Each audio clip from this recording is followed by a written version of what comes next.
Hey there, and welcome to This Explainer. Today we're diving into two completely different worlds that actually run on the exact same hidden machinery. On one side, we've got the famous French economist Thomas Piketty and his groundbreaking deep dive into the history of wealth inequality. And on the flip side, we're looking at a cutting-edge public health framework known as the health capital model. What we're going to uncover today is this incredible structural parallel between how money concentrates in a society and how human health and well-being literally concentrate inside our own bodies. Okay, let's dive right into this. We're going to use a mirrored approach today to compare these economic systems with biological ones. Here is our roadmap. We'll start with the wealth and health engines, move on to the 20th century illusion, unpack the myth of meritocracy, look at the intergenerational transmission of inequality, and wrap up with upstream systemic solutions. All right, Section 1, the wealth and health engines. Think for a second about how assets actually grow over time. Whether we're talking about cash in a bank account or the physical resilience of your own body, growth isn't just about what you toss in today, right? It's about how your past advantages build and compound on themselves. Thomas Piketty's whole argument really anchors on this one super simple but absolutely profound equation. R is greater than G. Looking at historical data, Piketty shows that R is the rate of return on capital. So profits, dividends, interest, rents, the whole shebang. Meanwhile, G is overall economic growth, basically the income generated from everyday labor. Piketty argues that when R stays significantly higher than G for a long time, fortunes made from inheritance and investments just totally pull away from standard wages, and that drives this extreme divergence in wealth. Now, what's really interesting here is how perfectly Piketty's economic equation maps right onto the biological world. While Piketty is focused on financial compounding, the health capital or HC model looks at cumulative biological stock. In this public health framework, health isn't just some static baseline or, simply not being sick. It's actually a cumulative stock of physical, mental, and social resources that you build up across your entire life course. It's kind of like a snowball effect. Just like a financial inheritance snowballs through investment returns, your early psychosocial assets, things like resilience, coping skills, a supportive environment, they act as your biological capital. They snowball over your lifetime, acting as these crucial protective reserves that buffer you against future life shocks. Moving right along to Section 2, the 20th century illusion. For a really long time, a lot of folks just assumed that mature market capitalism would naturally, flatten out massive inequalities. Between 1914 and 1945, economists saw this drastic drop in wealth inequality and figured, hey, the market is correcting itself. But Piketty's diagnosis is entirely different. He argues this whole period was basically an illusion. That flattening? It wasn't some natural feature of capitalism. It was actually the result of catastrophic historical shocks. We're talking the massive physical destruction in World War I, the Great Depression just totally wiping out asset values, and then World War II, which was followed by incredibly heavy progressive taxation.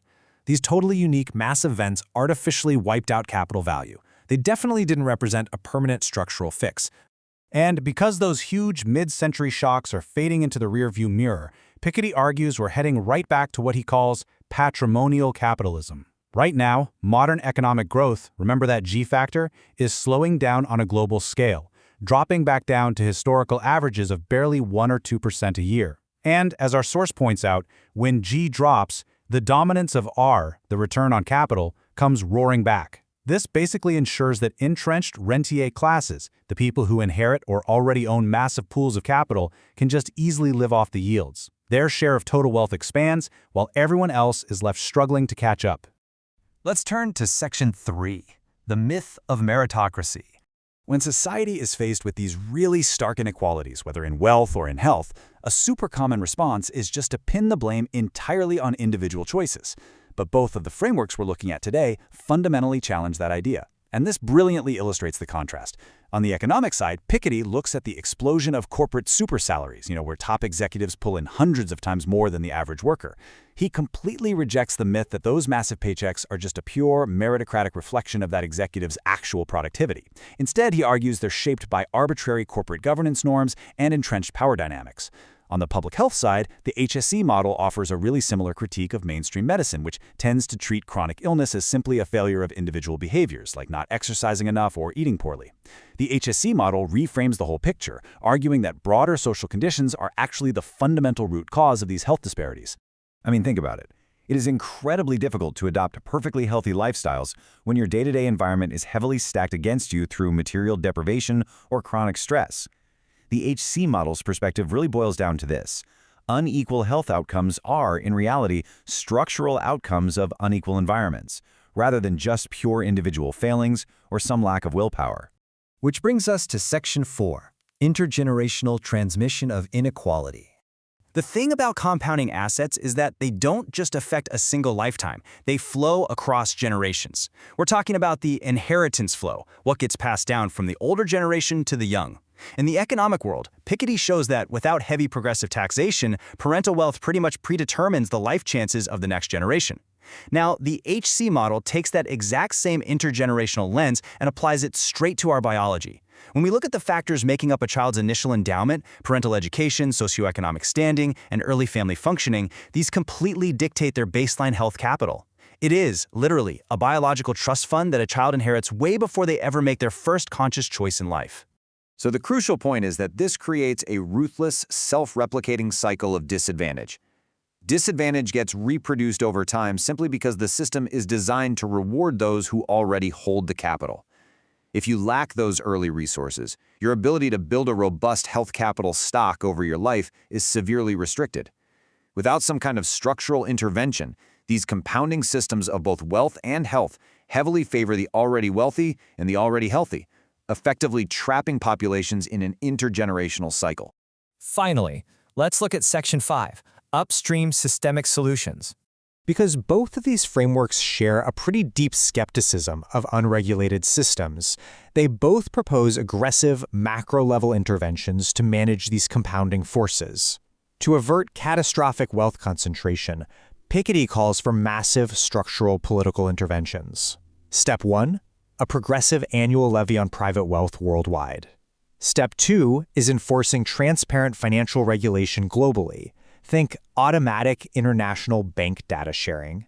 Now, Piketty totally acknowledges this requires an unprecedented level of global cooperation, but he argues it is absolutely the only effective tool we have to prevent capital flight, crack down on tax evasion, and stop unchecked dynastic wealth from completely destabilizing democratic institutions.